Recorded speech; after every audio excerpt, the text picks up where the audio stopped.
Buenos días, Ana, buenos días, Darianna, buenos días, estimados oyentes. Sean todos bienvenidos a un espacio más de Capacidades al Límite. Hoy con la entrevista de la profesional de la salud mental, Darianna Santos Ovalle, y el tema evaluación multidisciplinaria del desarrollo infantil y trabajo en equipo para una atención integral. Adelante, Ana.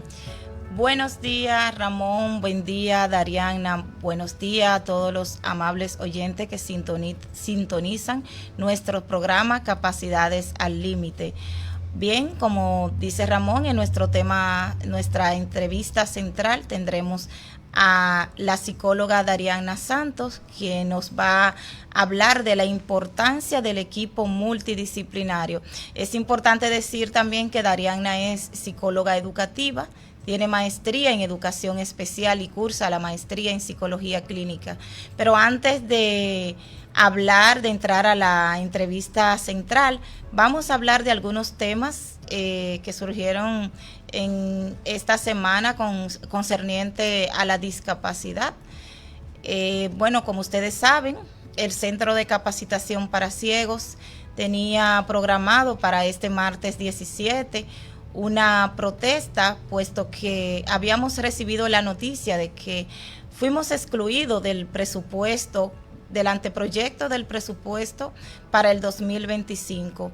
Sin embargo, del Centro Nacional de Fomento y Promociones de las Asociaciones Sin Fines de Lucro se comunicaron con nosotros y nos pidieron un compás de espera, ya que ellos, según dicen, nunca pensaron excluirnos del presupuesto, pero realmente, Ramón, Darianna, ellos sí lo habían contemplado. Lo que sucede es que al nosotros enterarnos y manifestarnos, pues ellos entonces cambian de opinión, nos hacen un levantamiento. Gracias a Dios, como siempre, SECAPSI ha estado al día con todo y ellos verificaron que estábamos dentro de la ley y que estábamos realizando un trabajo en favor de una clase que realmente el mismo gobierno no saca el tiempo y muchas veces no dispone de los recursos para hacerlo, y nosotros tenemos que hacer, como dicen, de tripa corazón para poder nosotros pues ayudar a que estas personas puedan capacitarse y posterior pues puedan insertarse en el área laboral.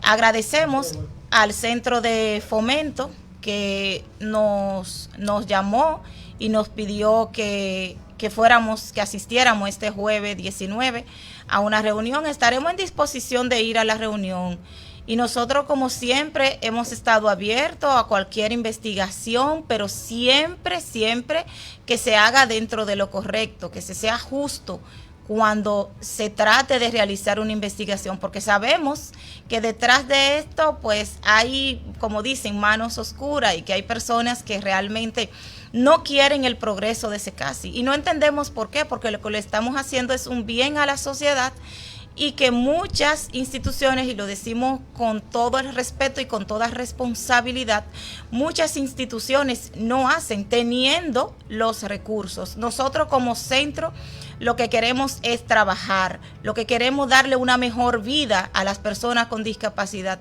que están segregados, muchos de estos en campos que el gobierno no accede, que el gobierno no sabe. Señores, hay personas con discapacidad que tienen 20 años siendo ciegos y están encerrados en su casa sin recibir una capacitación, sin recibir una ayuda.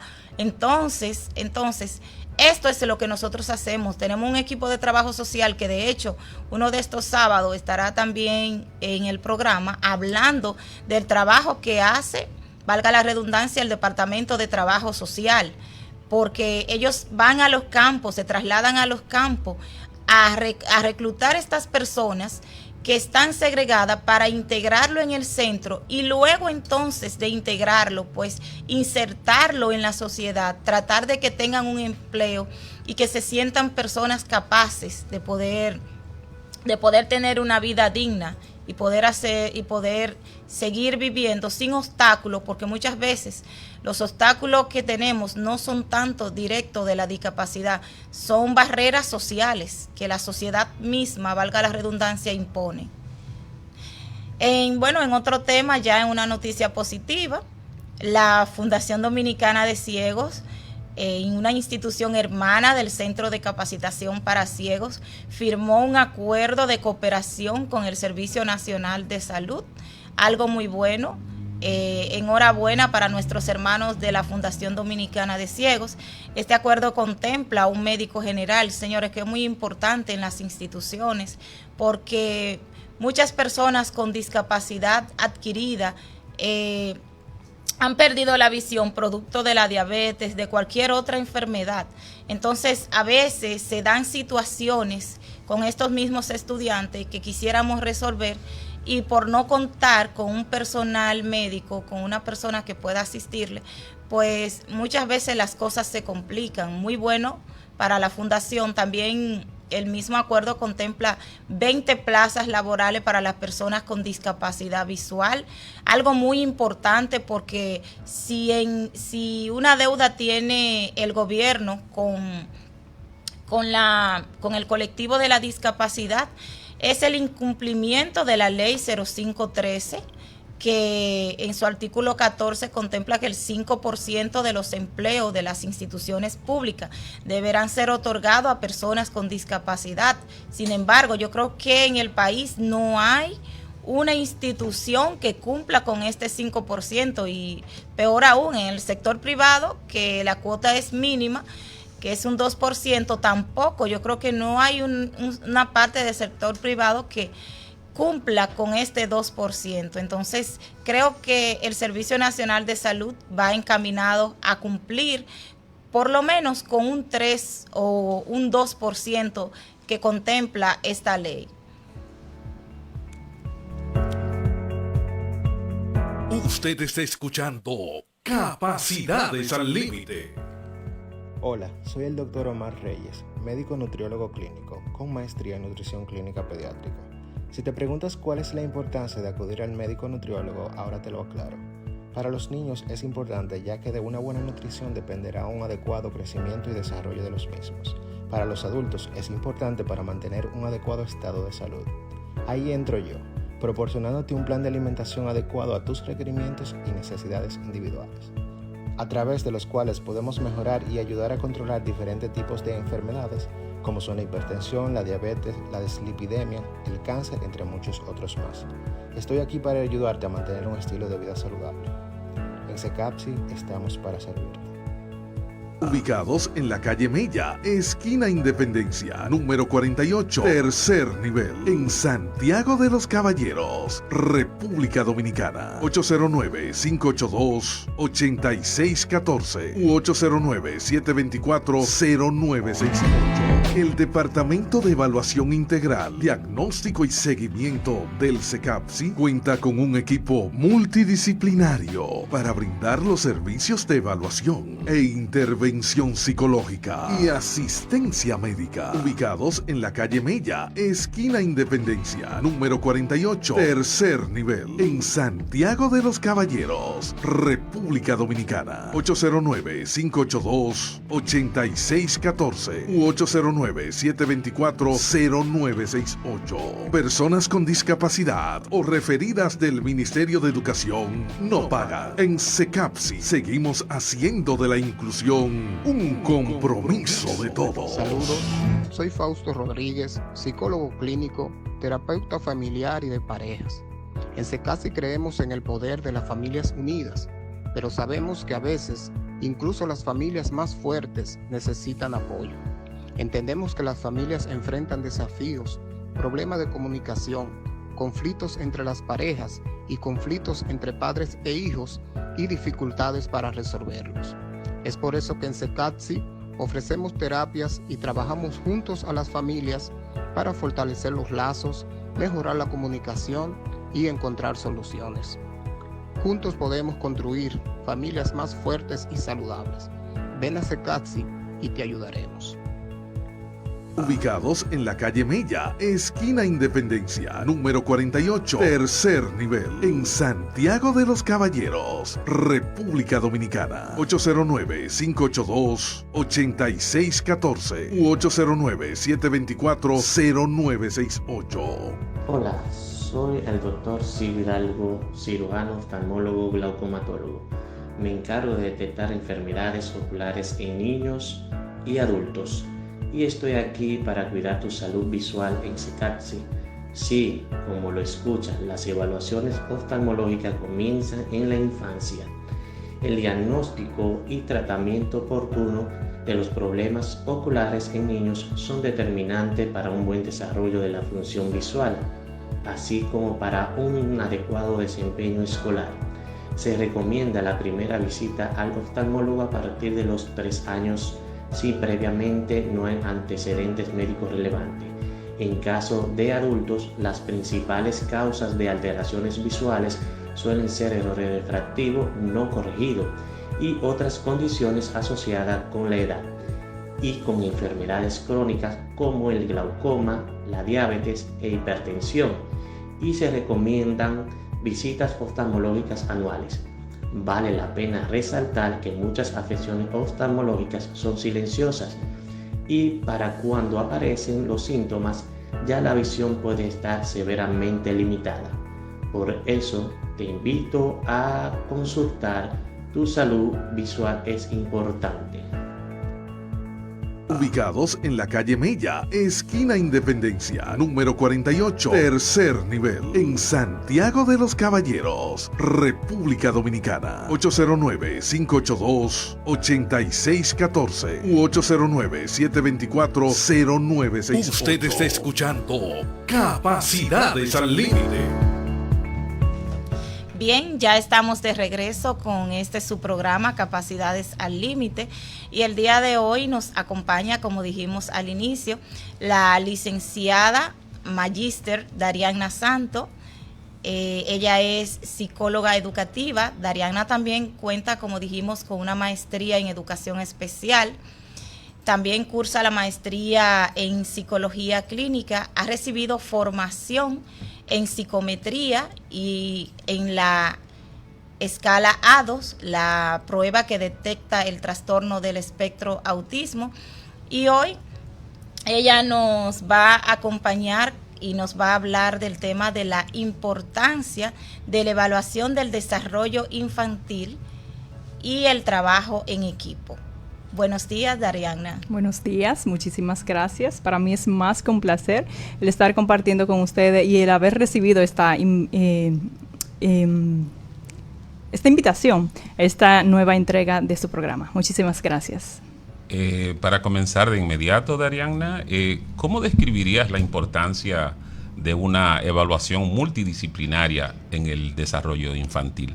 La describiría como algo de suma importancia, como algo fundamental, pero sobre todo como algo necesario. ¿Por qué? Porque nos está llegando un paciente que quizás esté presentando una sintomatología o signo y no podemos abstenernos a simplemente la evaluación por parte del psicólogo, en este caso, por parte mía. No podemos simplemente como limitarnos. Entonces, de suma importancia que interfieran en este proceso de evaluación otros especialistas para que en X áreas pues ellos también indaguen, evalúen.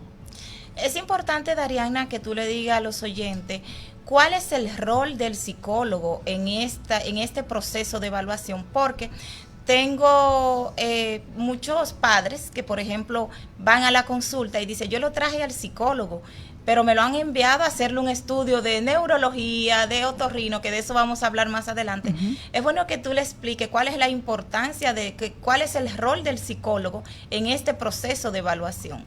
Exacto. Nosotros como psicólogos, en mi caso, como psicóloga, me encargo de indagar, de hacer esa recopilación de datos, de informaciones relevantes desde el desarrollo, es decir, desde el proceso de gestación hasta la actualidad. Dígase entrevista, dígase aplicación de pruebas, de test, de escalas, tanto aplicándosela al paciente como también a los padres y a los maestros. Es decir, el trabajo mío como psicóloga es indagar, investigar, evaluar, identificar esas necesidades, esas dificultades que presenta ese paciente, ese alumno. Y una cosa, Darianna, ¿cuáles son los mayores desafíos que enfrenta al trabajar en un equipo multidisciplinario? Considero que quizá la parte económica. ¿Por qué? Porque contamos con, por ejemplo, en SECAPSI, damos toda esa atención, todo ese soporte, todos esos especialistas evalúan ese paciente, pero ¿qué pasa? Hay estudios que se tienen que hacer fuera del centro. Entonces ahí entra uno de los desafíos, ¿no? El que el padre no puede, se le dificulta económicamente hacerles esos estudios. ¿Por qué? Porque en CECAPSI no tenemos un tomógrafo, no tenemos un resonador. Entonces eso es uno de los desafíos. Otro sería, nosotros como psicólogos tratamos de concienciar a ese padre, a esos padres. Tratamos de psicoeducar de la importancia que tiene ese proceso de evaluación, de continuarlo, de que se den esas intervenciones, esas terapias. Pero hay padres que a veces no lo quieren entender o no lo entienden, entonces dejan a media el proceso, dejan a media el programa de intervención. Entonces eso es otro de los desafíos, ¿no?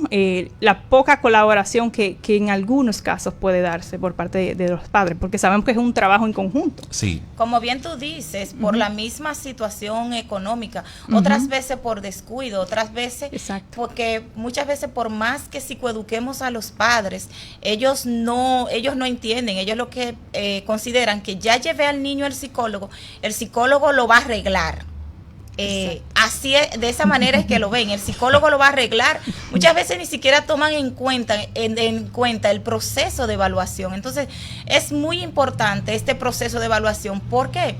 Porque un proceso de evaluación es que va a direccionar al terapeuta sobre el plan de intervención que va a realizar para esta persona. Yo siempre he dicho, una mala información, una mala evaluación, pues te lleva a un mal proceso de intervención, por más bueno que sea un terapeuta, por más completo, si no tiene una buena evaluación completa, que muchas veces no depende, como tú decías, no depende solo del psicólogo, sino que también depende de estudios que se le mandan a realizar fuera, los mismos especialistas y otros aspectos más.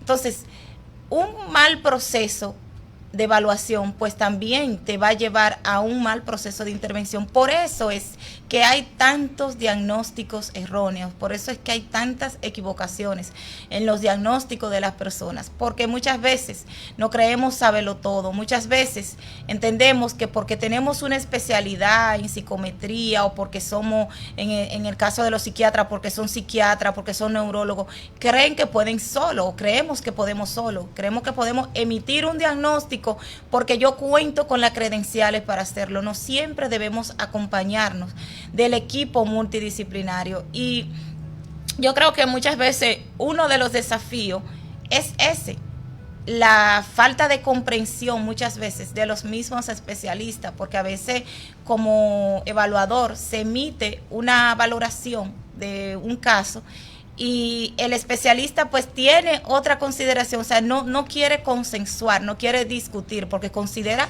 que su punto de vista es el correcto. Entonces, yo también considero que ese es uno de los grandes desafíos que principalmente afrontamos nosotros los psicólogos cuando se da el proceso de evaluación, porque es que es difícil hacer un trabajo en conjunto. En el Centro de Capacitación para Ciegos, gracias a Dios, contamos con un equipo que se conoce, que trabaja en conjunto, que ya sabe cuál es el rol que le corresponde como especialista. Pero hay otros casos, por ejemplo, en otros centros que no cuentan con un equipo multidisciplinario, pero ese psicólogo tiene el conocimiento de que debe mandar a evaluar a otros especialistas, y ese especialista dice, no es necesaria la evaluación psicológica.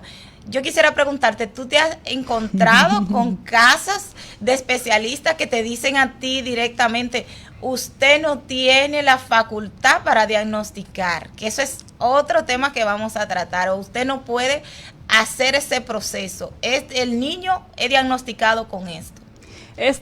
No sé si por mi poco tiempo, no sé, experiencia, tengo 5 o 6 años en el área, pero todavía no me lo he topado, pero sí he escuchado situaciones así, comentarios así, pero es de suma importancia el trabajo multidisciplinar, la evaluación. Sí, me han dicho padres, pero el niño viene aquí por dificultad en el aprendizaje, en la escuela. ¿Por qué me lo están refiriendo a neurología? ¿Por qué me lo están refiriendo a oftalmología? Sí son cuestiones que sí me llegan. Entonces ahí uno entra a concienciar a esos padres, a psicoeducarlos, y yo le explico, no, es que yo, y aquí a los radioyentes le explico también, yo simplemente con las evaluaciones por escrito, con esas escalas, con esos test, no puedo dar un diagnóstico.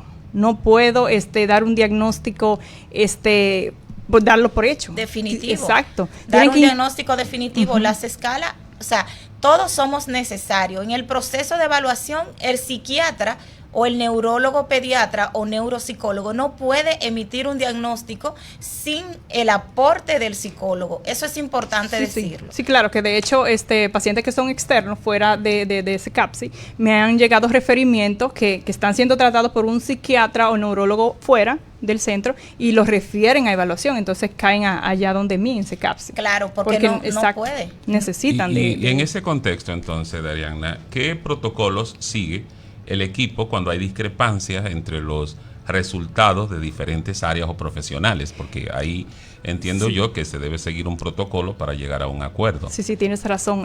Gracias a Dios y gracias al equipo con el que contamos en CECAPSI, somos un equipo que hay comunicación. Ante cualquier diferencia o duda, uno se cuestiona, se comunica, me comunico directamente con ellos y también nos avalamos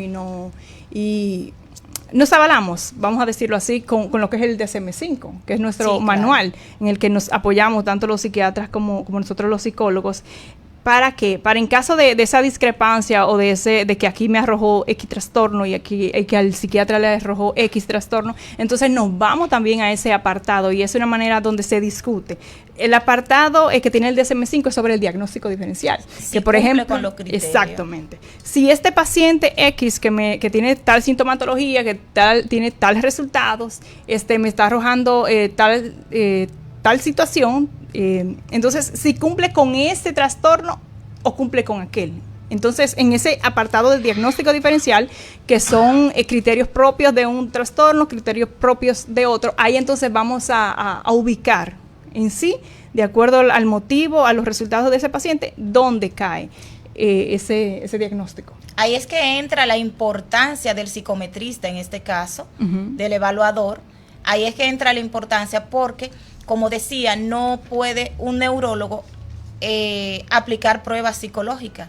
El neurólogo y el psiquiatra necesitan saber, por ejemplo, un niño diagnosticado con trastorno del espectro autista, necesita saber el grado de autismo que tiene ese niño, o con trastorno, con TDAH, trastorno por déficit de atención, también lo necesita saber, y eso solo lo hace el psicometrista. Ahora, ¿cuál es el rol en este caso del neurólogo?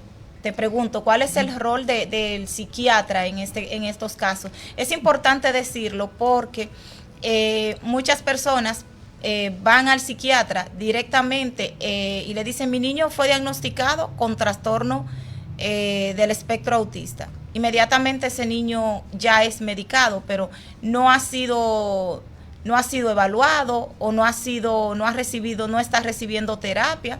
Muchas veces solo reciben el proceso de evaluación, que ahí está el CAIT, que hace esos procesos gratuitos, y solo se quedan con el proceso de evaluación, no reciben la terapia, van al psiquiatra, el psiquiatra lo medica y ese niño pues baja un poquito los niveles de ansiedad, de hiperactividad, y ya con eso el padre entiende que está resolviendo. Y es erróneo, porque el niño necesita primeramente ser evaluado, determinar qué grado de autismo, si es autismo que tiene. Entonces necesita ser evaluado. Ya el psiquiatra como especialista va a determinar si el niño necesita pues una medicación, porque hay casos que no lo necesita, que no lo amerita. Si es un paciente con niveles altos de ansiedad, este especialista, el psiquiatra, va a determinar. De igual manera, el neurólogo, un paciente que es referido a neurología, pues va a indicar analíticas correspondientes. Porque, por ejemplo, hay pacientes que se pueden diagnosticar con una depresión o con ansiedad. Si no se evalúa a través de un equipo multidisciplinar, puede ser un trastorno totalmente erróneo, porque si no se le hace unas analíticas correspondientes, puede ser que el paciente esté padeciendo de tiroidismo. Que y ha la pasado en tiroides muchos casos. descontrola totalmente órganos y la parte emocional del ser humano. Exacto. Entonces, por eso es tan importante acudir a demás especialistas. Por ejemplo, el neurólogo o el psiquiatra te va a indicar analíticas, que yo no lo voy a hacer como psicóloga educativa, no puedo hacerlo. Entonces, aparte de las analíticas, el neurólogo te va a indicar imágenes médicas, que tomografía, encefalograma y demás. Entonces, cada uno tiene un rol importante, pero sobre todo necesario en ese proceso de evaluación de ese paciente. Y pasando a la parte escolar ahora, Darianna, ¿qué papel juega el entorno escolar en la evaluación multidisciplinaria? Eso es como una pata de nuestra mesa. Podría decirlo así. ¿Por qué? Porque, como dije en un momento al principio, es un equipo que tanto para la evaluación, bueno, déjame irme más para atrás. Sí. ¿Quiénes son mayormente los que se dan cuenta de que el niño tiene una dificultad? ¿Dónde es que se dan cuenta? Los maestros. Los maestros, es en la escuela. Claro. Entonces, ¿por qué? Porque el niño pasa más tiempo en la escuela, el niño está siendo evaluado en cuanto a aprendizaje. Entonces, desde ahí ya empieza la importancia de lo que es la escuela. Pero sobre todo, cuando se está llevando a cabo ese proceso de evaluación, el maestro también forma parte de ese proceso de evaluación, a través de cuestionario, a través de entrevista o cualquier visita que se haga en sí a ese centro. Y también es de suma importancia lo que es el maestro, lo que es la escuela, en el proceso de intervención que está llevando a cabo ese paciente, ese alumno. Y en ese mismo orden, ¿cómo evalúan el progreso del niño una vez que se ha implementado un plan de intervención basado en la evaluación? Una vez que se haya hecho ese proceso de evaluación inicial, o sea, el primero que se hizo, que se llevaron a cabo, que se inició ese proceso, ese programa de intervención, donde fue llevado a cabo sin interrupciones. Mayormente se dice que en las recomendaciones de ese informe, de ese proceso de evaluación, mayormente se recomienda reevaluarlo en X tiempo, en un año. Entonces, luego que ese niño tomó sus terapias sin descuidarla, entonces ya se reevalúa en X tiempo. Y ahí ya entonces se va a determinar, de acuerdo a los resultados, si esas debilidades ya no están tan marcadas, si hay más fortalezas en las que habían debilidades y demás. Ah, no, muy bien, excelente. Hay que hacer un arduo trabajo con respecto al trabajo en equipo, a la evaluación multidisciplinaria, porque, por ejemplo, nosotros hemos tenido casos en el centro de capacitación de maestros que envían un niño a evaluación y entienden que ya con enviarlo están cumpliendo con su parte. Claro que sí, están cumpliendo con una mínima parte de lo que le corresponde, pero el proceso de evaluación también incluye al maestro, y eso es un punto muy importante que tú trataste, Dari, porque el maestro muchas veces piensa que ya concluyó, o que ya con mandarlo al proceso de evaluación ya está concluyendo y espera que se le entregue un niño sano, un niño nuevo. Exacto. Entonces, ese es un error del maestro, porque el maestro debe contribuir con su parte, y más, yo me voy más allá, también hay que involucrar a la familia, porque cuando hablamos de una evaluación, de una intervención multidisciplinaria, incluye al equipo que lo está evaluando o que está haciendo el proceso de intervención, pero también incluye al equipo escolar, también incluye a la parte también de la familia. Entonces, muchas veces la familia entienden también estos casos de que ya el niño yo lo estoy llevando a terapia, ya ese niño tiene el problema resuelto. Hay que concienciar, hay que psicoeducar tanto a los maestros a través de talleres, de charlas, sobre la importancia del trabajo en equipo, sobre la importancia de una evaluación temprana del desarrollo. ¿Por qué? Porque eso va a llevar a un proceso de intervención adecuado, y ese niño puede tener resultados efectivos sobre su proceso, porque muchas veces el niño tiene un grado, por ejemplo, un grado 2 de autismo,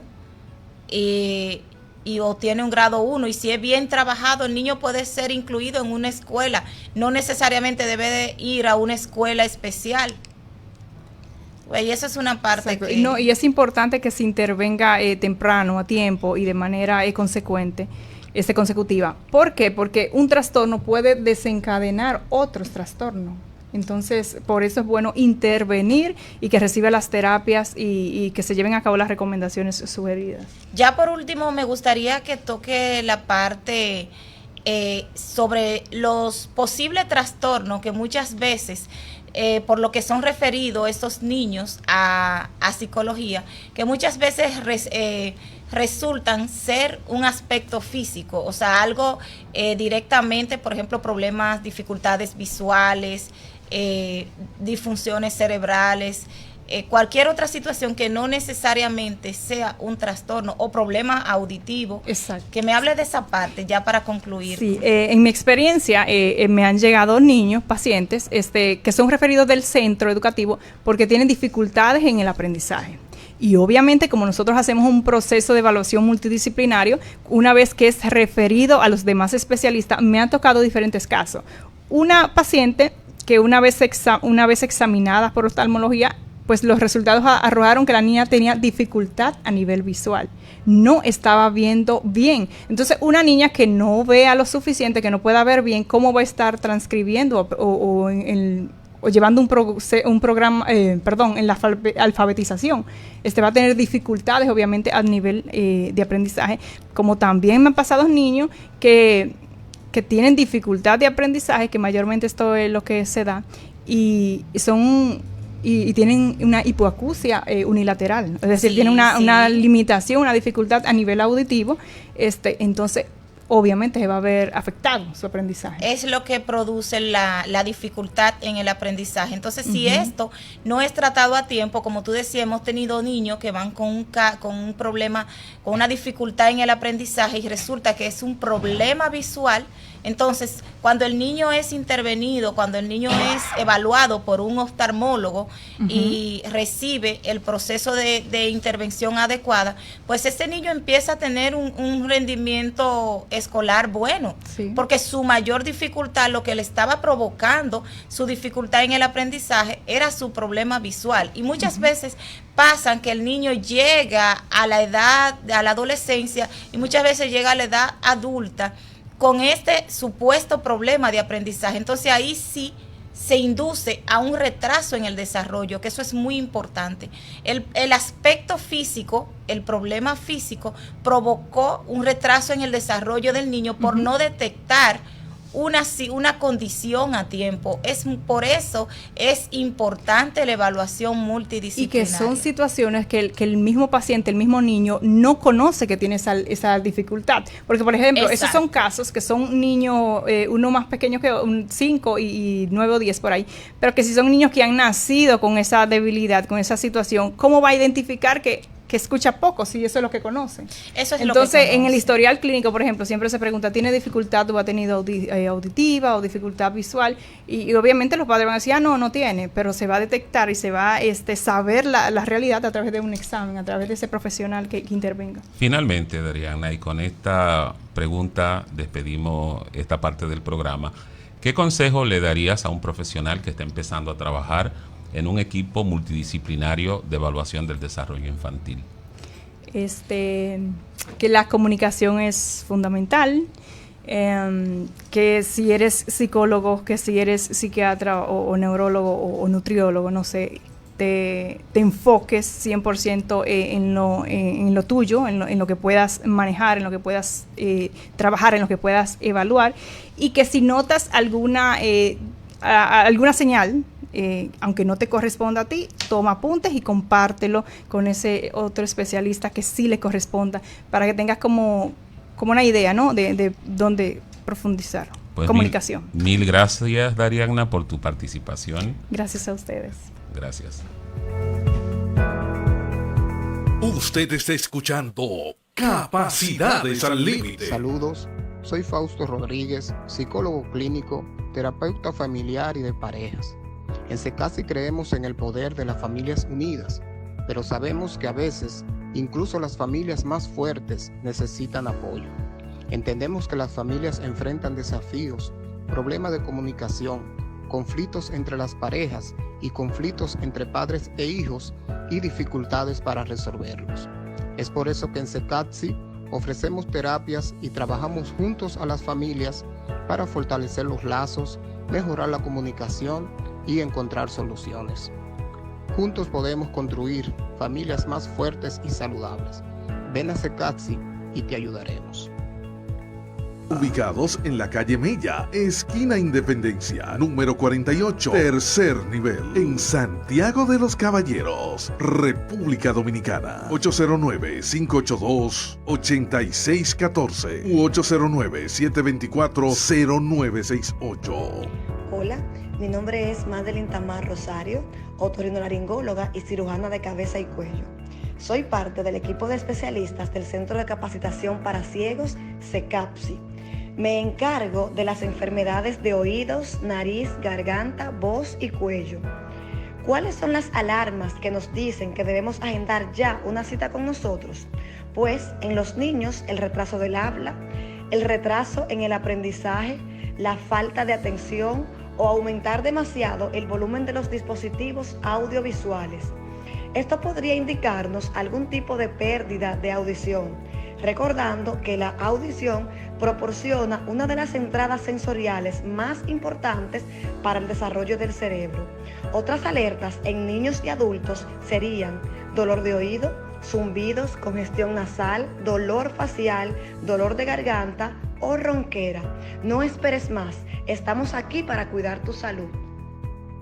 Ubicados en la calle Mella, esquina Independencia, número 48, tercer nivel, en Santiago de los Caballeros, República Dominicana. 809-582-8614 u 809-724-0968. El Departamento de Evaluación Integral, Diagnóstico y Seguimiento del CECAPSI cuenta con un equipo multidisciplinario para brindar los servicios de evaluación e intervención psicológica y asistencia médica. Ubicados en la calle Mella, esquina Independencia, número 48, tercer nivel, en Santiago de los Caballeros, República Dominicana. 809-582-8614 u 809-724-0968. Personas con discapacidad o referidas del Ministerio de Educación no pagan. En CECAPSI seguimos haciendo de la inclusión un compromiso de todos. Hola, mi nombre es Pamela Fernández, psicóloga general, terapeuta de aprendizaje y terapeuta ocupacional. ¿Por qué es importante la terapia de aprendizaje? La terapia de aprendizaje es crucial porque ayuda a niños y jóvenes a superar dificultades en su proceso de aprendizaje. Estas dificultades pueden ser de diversos tipos, como trastornos de aprendizaje, problemas de atención, baja memoria o deficientes habilidades de estudio. La terapia personalizada para cada niño mejora su rendimiento académico, autoestima y confianza en sí mismo, al desarrollar habilidades de aprendizaje, atención y motivación. Es una herramienta eficaz para el éxito escolar. ¿Por qué es importante la terapia ocupacional? La terapia ocupacional es fundamental porque permite a personas con discapacidades o limitaciones físicas, mentales o sensoriales participar en actividades significativas de la vida diaria, a través de actividades de cuidado personal, trabajo y ocio. La terapia busca mejorar la independencia, el desarrollo y la calidad de vida del individuo. Se adapta a las necesidades de cada persona y puede incluir la adaptación en el entorno para facilitar su participación en la sociedad. Ven a CECAPSI, que aquí te podemos ayudar.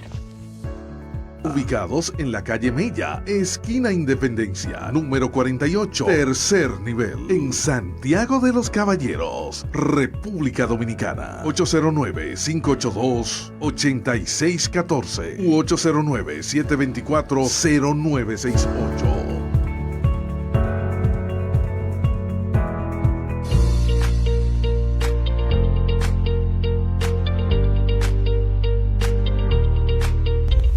Muy buenos días, amigos de Capacidades al Límite. José Gómez con ustedes en este segmento llamado Tecnología Accesible, donde vamos a tratar diversos temas de la tecnología, lo que son los programas que tienen la inteligencia artificial, los programas que van saliendo día a día con más información y, ¿por qué no?, con más herramientas que nos pueden ayudar en nuestro diario vivir. Hoy vamos a tratar el tema de los lectores de pantalla. Esto es un tema muy interesante porque tenemos tantas opciones la cual podemos utilizar de acuerdo a nuestros gustos, ¿no? Por ejemplo, en las computadoras tenemos lo que son los lectores de pantalla JAWS, NVDA y narrador. Pero ahora, antes de explicarle un poquito más, ¿qué son los lectores de pantalla? Bueno, un lector de pantalla no es más que un software o programa que nos ayuda a escuchar o nos verbaliza lo que es el contenido que tenemos en la pantalla de nuestro dispositivo. En este caso sería la computadora con sistema Windows. Los lectores de pantalla vienen acompañados de una síntesis de voz, la cual ustedes pueden modificar si el lector se los permite.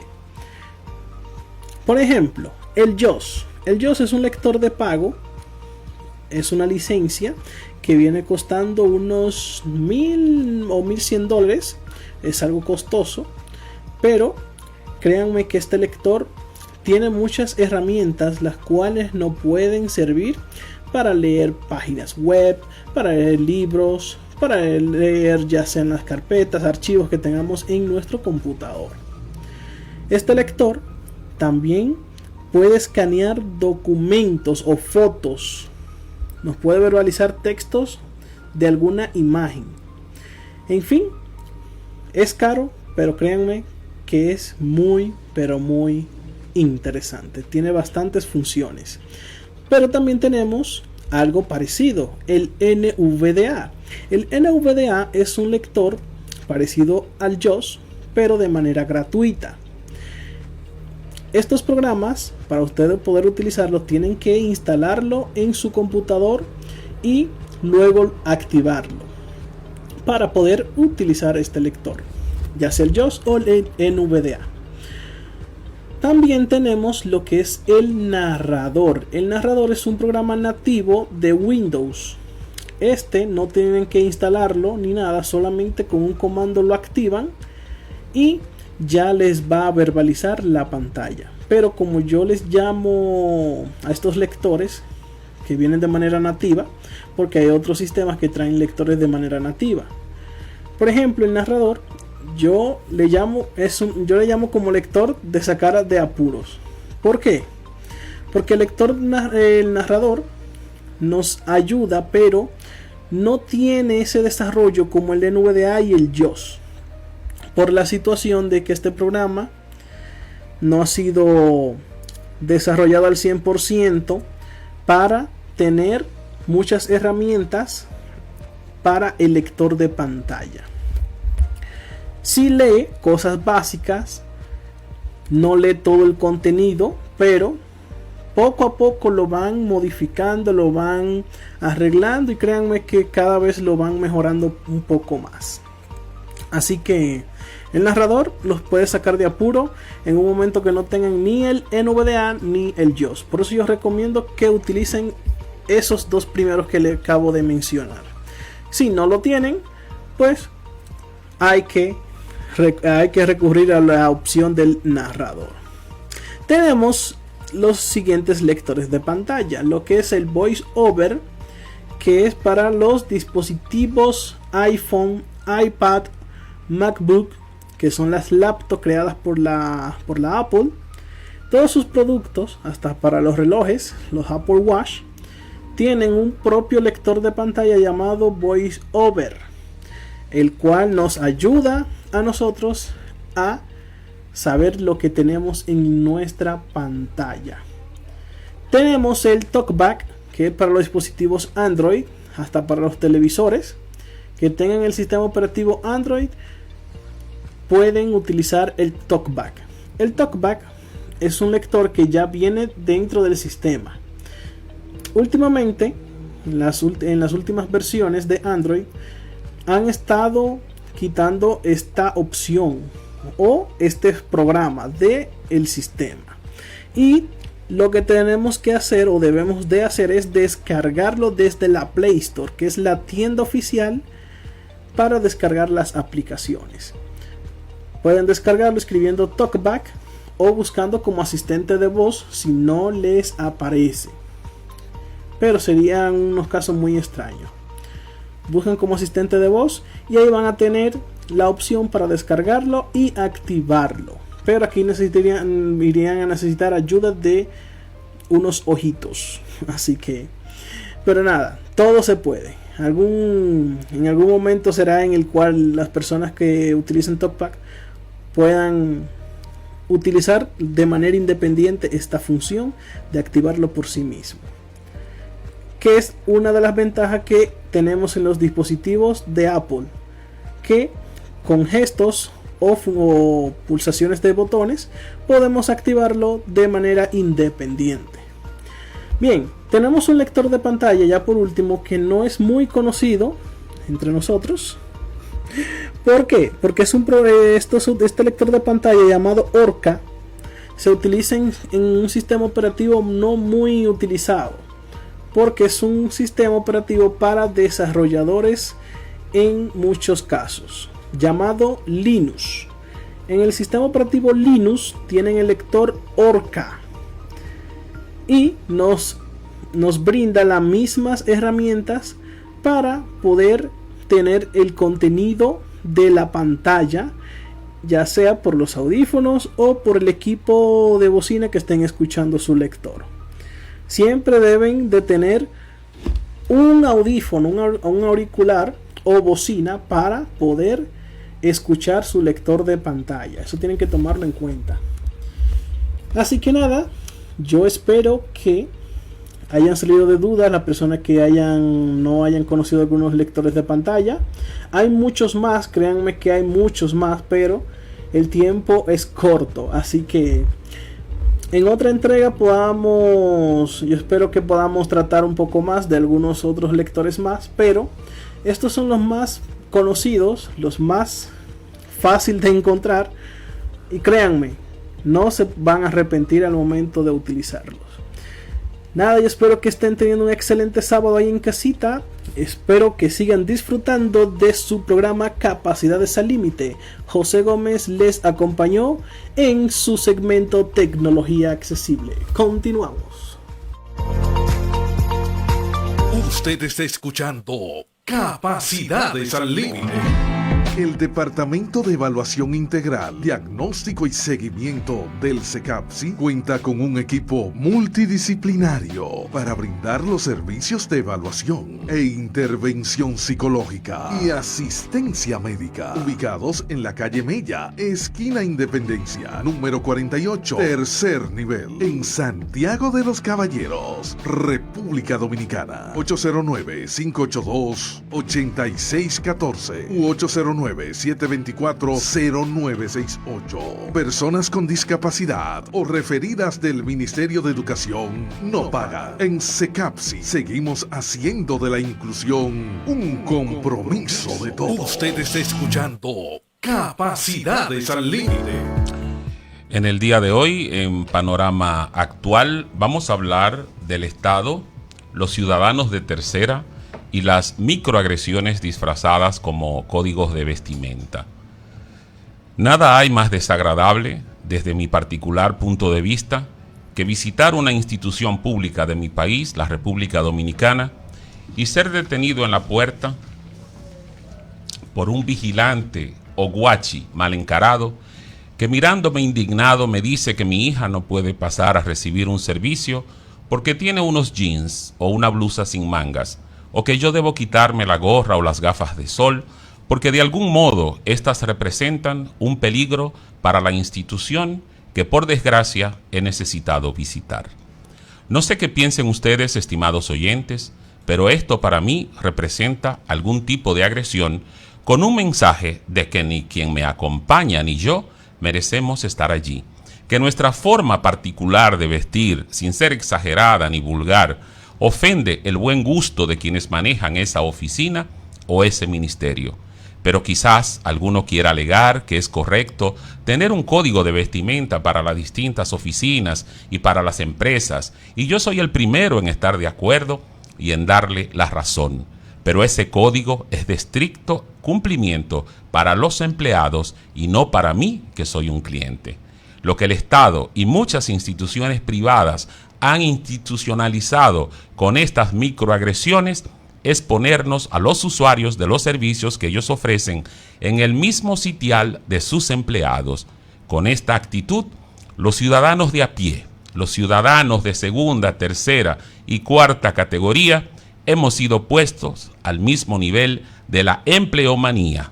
Y lo peor de todo, sin protestar, normalizando una aberración y permitiendo que nuestro privilegio de cliente sea cambiado pasivamente por maltrato y por humillación, cuya única finalidad es causar en quien la recibe una sensación de indefensión y llevarnos a sentir que algo está mal en nosotros y por lo tanto necesita ser reparado o corregido. Sin darnos cuenta, hemos ido cediendo nuestro derecho de clientes y nos hemos convertido de a poco en empleados que reciben órdenes de un vigilante, de una persona que en el mejor de los casos apenas tiene la instrucción escolar básica y a quien no se le puede discutir esta arbitrariedad, so pena de sufrir las consecuencias de su agresividad descontrolada o de su obsesión por cumplir las órdenes recibidas por sus superiores, que son aquí los únicos responsables de esta discriminación, de estas vejaciones programadas y de este trato irrespetuoso contra los ciudadanos, contra el contribuyente que con sus impuestos sostiene el aparato de un Estado que ha hecho de las microagresiones al ciudadano un hábito, una costumbre más. Quizás la persona que mejor explique esto que aquí llevo dicho sea el sociólogo norteamericano de la Universidad de Maryland, el profesor Fred Pincus, cuando expresa que el elemento clave en la discriminación estructural no es la intención, sino el efecto de mantener a los grupos minoritarios en una posición subordinada. Sin dudas, estas conductas tan comunes y que pasan tan desapercibidas en nuestra vida diaria, lo que buscan es mantenernos subordinados, esto es, siempre por debajo, siempre siendo menos, siempre maltratados y discriminados, porque al no conocer nuestros derechos ni la Constitución, y mucho menos los límites que la ley y la democracia permiten a los estados y a las instituciones privadas, no podemos hacer nada para detener este maltrato sistemático, puntual y cotidiano, sin que seamos conscientes de ello, pero que nos afecta en nuestra salud mental y en el necesario bienestar del que debemos disfrutar los ciudadanos para ser seres productivos y felices. Para finalizar, me permitiré citar el Manual de Educación en los Derechos Humanos del Consejo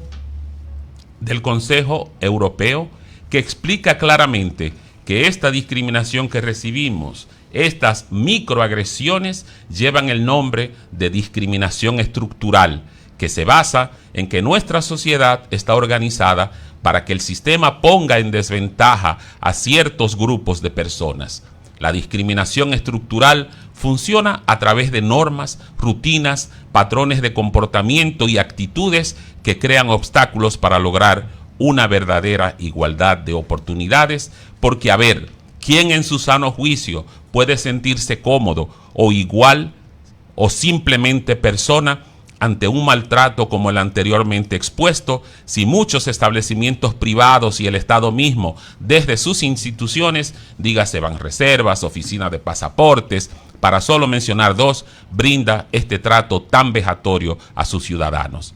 En el caso de los bancos y de las remesadoras, palabra inexistente en el diccionario de la RAE, pudiera alegarse que estas medidas son para la seguridad de la institución bancaria, pero ese alegato queda invalidado cuando vamos a los periódicos de circulación nacional y leemos que en un periodo de 2 meses y medio, entre el 24 de mayo, que fue el asalto en la sucursal Banreservas del supermercado La Fuente Font de Santiago, hasta el 10 de agosto, que fue el atraco a la remesadora Vimenca de Western Union Sosúa, han ocurrido 4 grandes atracos sin que el código de vestimenta que esas instituciones imponen al ciudadano hayan impedido la ocurrencia de esos hechos violentos. Es por ello que concluyo este llamamiento al ciudadano de a pie para que conozca sobre sus derechos y se haga consciente sobre esta realidad que de tan común ya ni se percibe. Y por último, nunca, pero nunca debemos olvidar que el problema de la discriminación estructural es cuando es invisible para el ciudadano y su ocurrencia parece de lo más natural. Eso es lo que debemos evitar a toda costa y lo que he intentado hacer ver y entender en este breve editorial de hoy, con la esperanza de no ser solo una voz que clama en el desierto, sino más bien un despertador de conciencia de sus conciudadanos. Señores, y hasta aquí nuestro segmento del panorama actual. Hasta otra próxima entrega de Capacidades al Límite.